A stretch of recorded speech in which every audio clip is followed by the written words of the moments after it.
value, whereas the blue triangle tells you your current set point. So if I asked for a higher relative humidity, this triangle is going to move to where my new set point is, and then we can watch in real time as our values tries to reach that set point. So I'm going to edit my set point right now. And instead of 59, I'm going to enter 62. And notice how that little triangle moved up a little bit. And then we'll see how my instrument does at trying to reach the new set point. And this does depend on, again, how moist your humidifier column is, as well as how good your desiccant is. So if I was asking for a lower humidity, if I went back and let's say I asked for 55,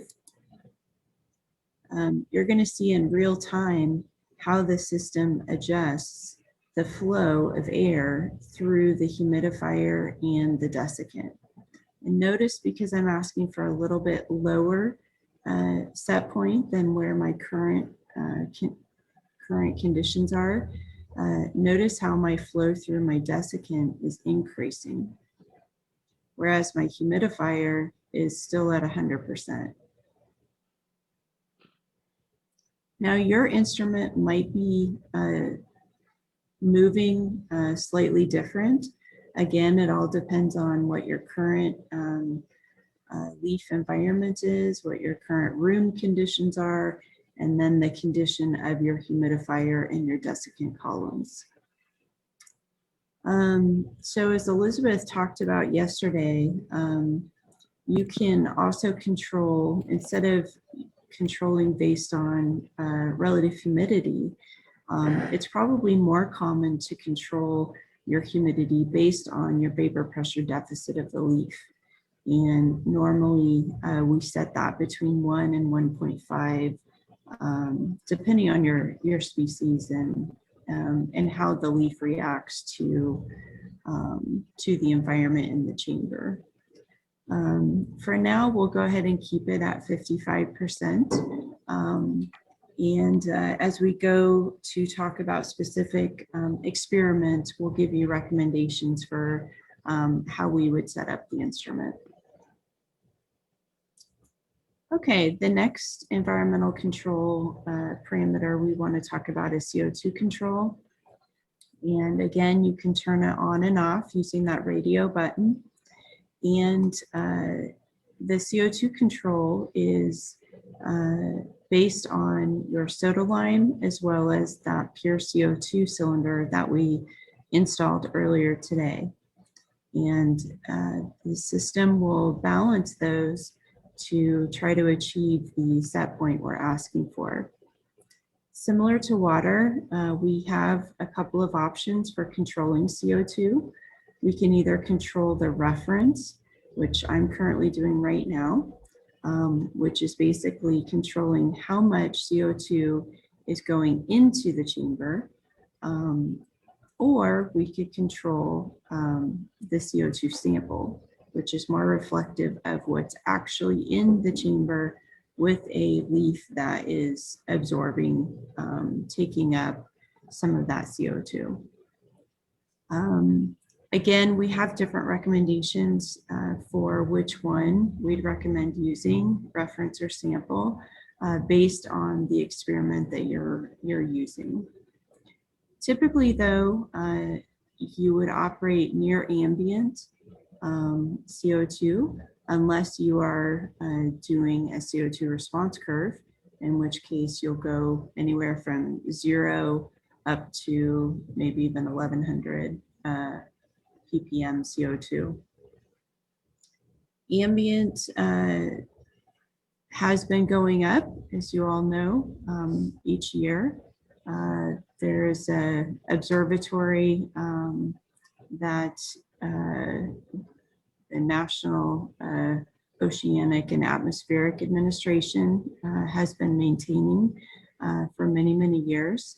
And you can also, for 419. ooh, 419. Thank you, Elizabeth. So 419 is the current global ambient.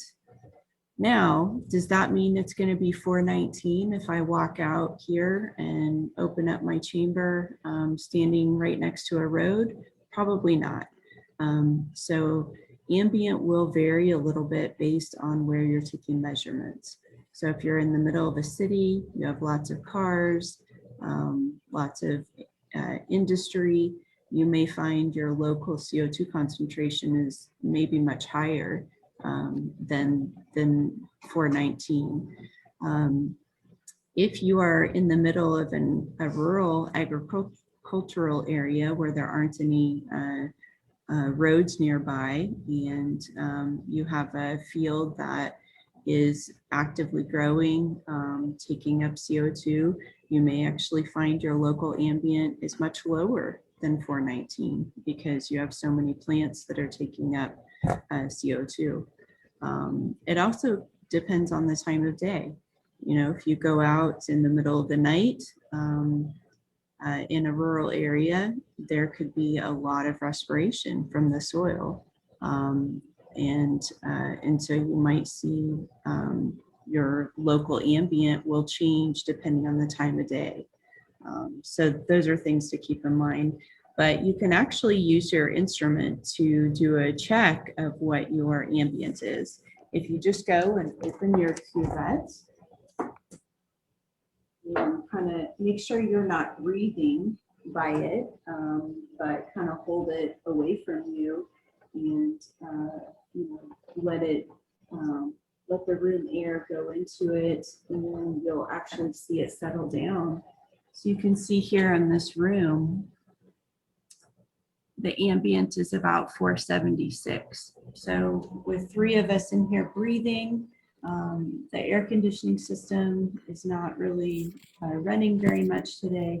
You can see that it's much higher than ambient right now in this room. I'm guessing if you did that in your room, it would be higher than even we have in our room. Okay. So let's go and talk about fan next. For fan speed, we actually recommend that you always use 10,000 RPM. And the fan that we're setting here is the fan that Elizabeth showed yesterday in the diagram, where it's actually mixing the air in the chamber back with the temperature control module, and it is just ensuring that you have a very well mixed environment, and it also ensures that you have a very small boundary layer. So we try to minimize the boundary layer with that leaf fan to make sure we're sampling the air right next to the leaf, and we're getting a very good measure of that CO2 concentration and of that water vapor concentration. So we're kind of stripping away the boundary layer, and we are trying to sample that air right next to the leaf. So we want that fan to be operating at a high fan speed to make sure that that mixing is achieved. If you lower the fan speed, you'll then be increasing your boundary layer, and we then are less sure of your stomatal conductance. And so again, we always try to recommend to use 10,000 RPM. You may have some leaves though, that even if you adjust your humidity and your CO2 and your light and your temperature, as soon as you put it in the chamber, you notice the stoma close. And those leaves may be quite sensitive to movement on the surface. And so in some situations, you may have to lower your fan speed because they react so strongly to air movement next to the leaf surface.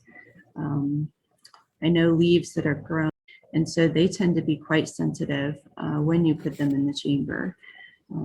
So again, if you know, as you work with your different species, you'll get familiar with what's normal. But if you notice that they routinely, the conductance goes down no matter what you do with your other environmental parameters, it may be that you have to lower your fan speed. You will notice that there is an operating range that we recommend that you stay within. Again, if you try to set your fan speed outside of that range, you're going to start getting the red text and the warning messages in the menu bar. So hopefully we're giving you adequate warning to stay away from those areas. But again, I would start with 10,000 RPM and see how it goes. For most plants, this is a perfectly good fan speed to use. Okay, let's go to temperature. You can also control temperature in the instrument.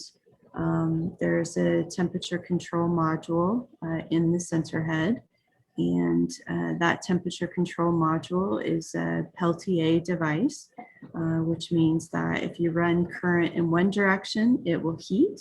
If you reverse the current, it will cool. So it's a really efficient way of controlling temperature with a single module. They are affected based on the ambient temperature. So you kind of have a limit with how far you can go away from ambient.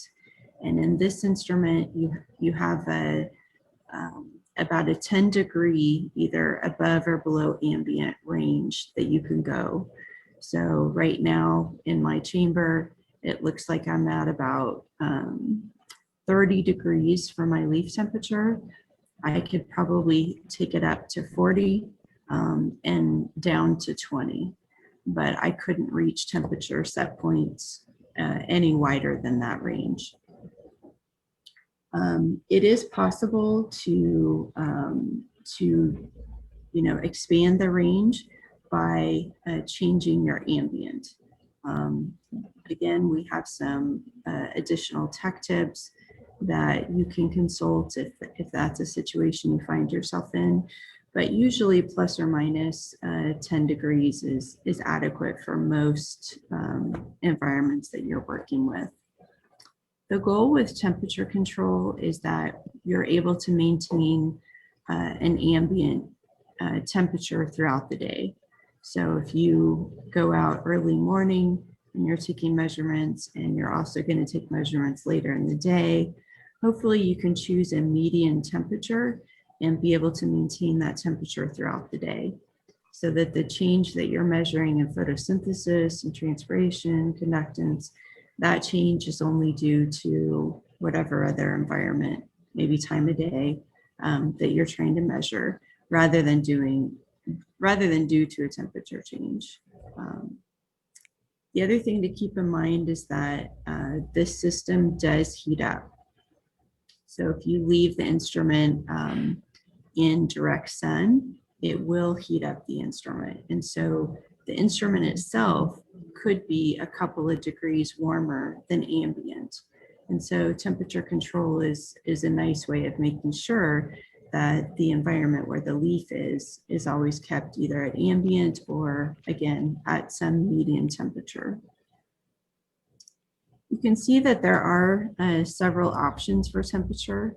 You could control temperature based on your temperature controller. That's what T-Exchange is. Or you could control temperature based on the air temperature in the leaf chamber or your leaf temperature thermocouple. And notice how below my leaf temperature thermocouple, I have a little line, and it shows that my thermocouple is currently plugged into T1. And I said yesterday you could actually plug that thermocouple into either T1 or T2. And just wanted to note that here, the instrument does know which port you're using. for your leaf temperature thermocouple. There are